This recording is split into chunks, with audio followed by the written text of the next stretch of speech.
Sega.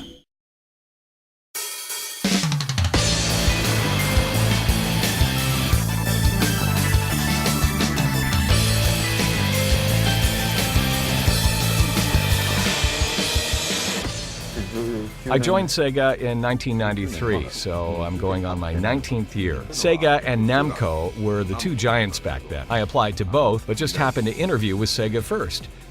I joined Sega a year before Osaki in 1992, so I'm in my 20th year.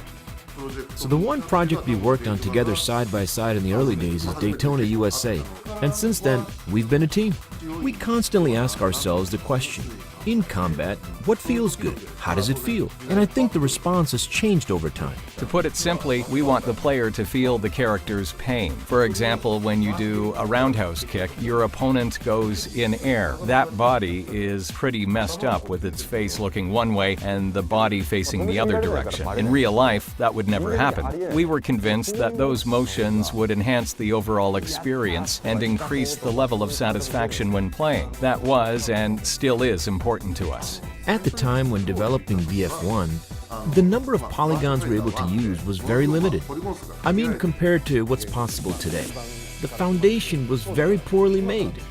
But our challenge was to create a realistic, human-like character and use the most amount of polygons ever used in a game at the time. Before Akira existed, I was working on a character called Siba. I liked him. He had a very unique look. Then one day, Siba disappeared and he was replaced by this character named Akira, wearing a white martial arts uniform.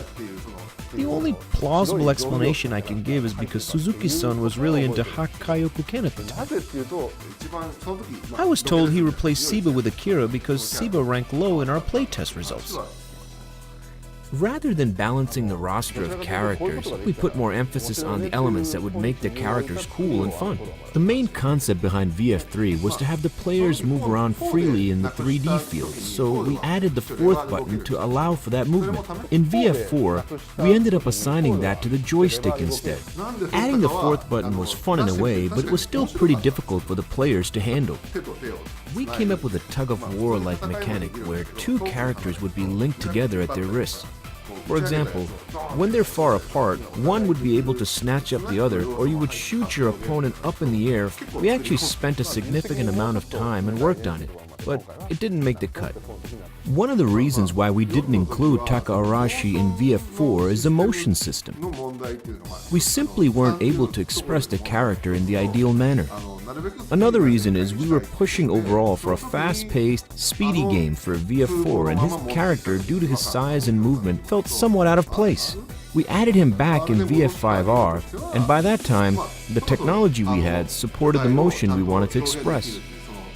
So kind of like what I have here, my chubby belly and whatnot, we were able to create better movement for this large-sized sumo wrestler. But the animation used for Taka Arashi's shadow when thrown is different from the other characters.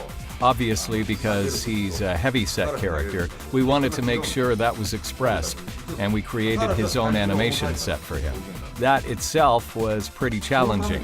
When working on VF4, we just didn't have the workflow in place to create it. But by the time we got working on VF5, we had the right technology, and giving special care and treatment just for Taka Arashi wasn't an issue. In VF4, we were capable of showing hard bodies, but not so much soft bodies. By VF5, we made a significant amount of progress, which allowed us to freely create soft bodies. Right, like the CG we're used to seeing today.